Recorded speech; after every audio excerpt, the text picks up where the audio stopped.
Good evening, sir. My name is Sri Venkateshwara, matrix ID 23624. Okay, sir. For tonight, my presentation will be based on the selection statement. So, for selection statement wise, the program that I wish to do is if-else statement program. Okay, so let's straight go to what is actually an if-else statement program. Okay, if-else is basically a statement whereby you have a selection wise program whereby you will test the test expression whether it's true or false. If let's say the test expression is true, then the statement will be executed. If let's say the test expression is false, then the statement will be not executed or skipped.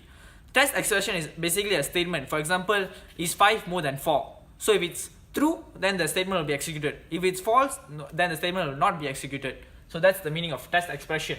Okay, going towards example of a program in the if-else statement program. Okay, this question is asking to check whether the integer is positive or negative. So consider, and it also said that consider 0 as a positive integer, which means if you enter 0 in your cin, it's a positive integer. It's counted as a positive integer. Okay, going straight. First thing you'll do is hashtag include iostream. Okay, why we put hashtag include iostream is because it is called the input output stream, and this thing is basic because it provides the input output of a stream, the basic input output of a C++ program. The second thing that you have to use in a C++ program is using namespace std or standard.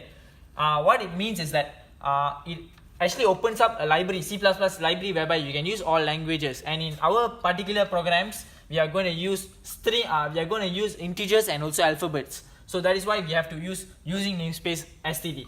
Then you have the int main, which means integer main. What it means is that in bracket, it will return the main function to integer. Okay, then after that you put the open parentheses, where once you put the open parentheses, you will put as integer. You will initialize your integer as your number as your integer. Then you end it with semicolon. Then you will put cout. Then followed by your shift operator. You will put your quotation statement, enter a integer, followed by colon, and then also end your statement with your quotation statement, and then you will put semicolon.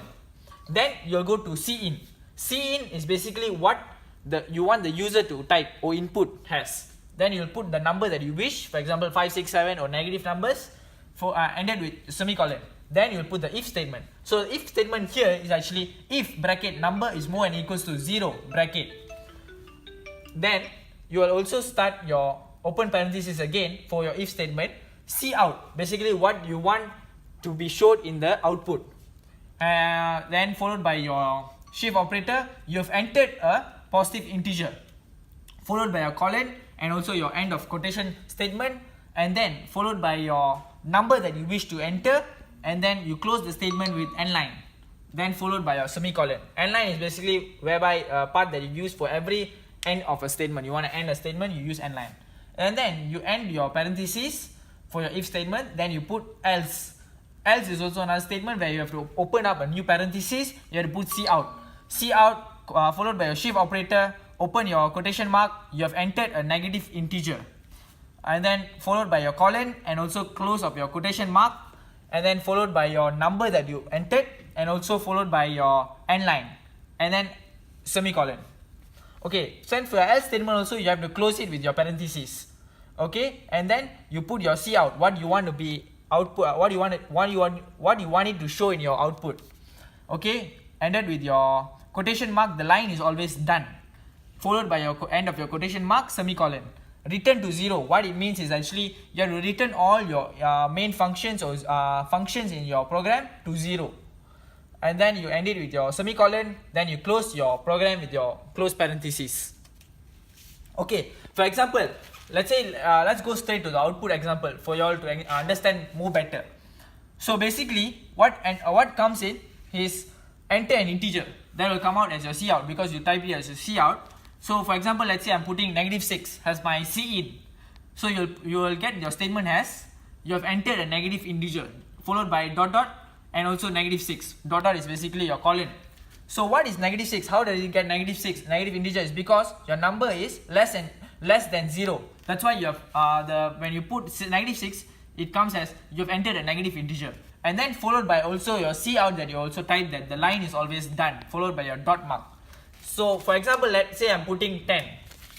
So 10 Is 10 more than equals to 0? Yes, it's more than 0. So what you'll get is, you've entered a positive integer. Positive integer followed by your 10. Then you'll get also the following statement, which is the line is always done. That's all for my if-else statement program, sir. Thank you very much, sir.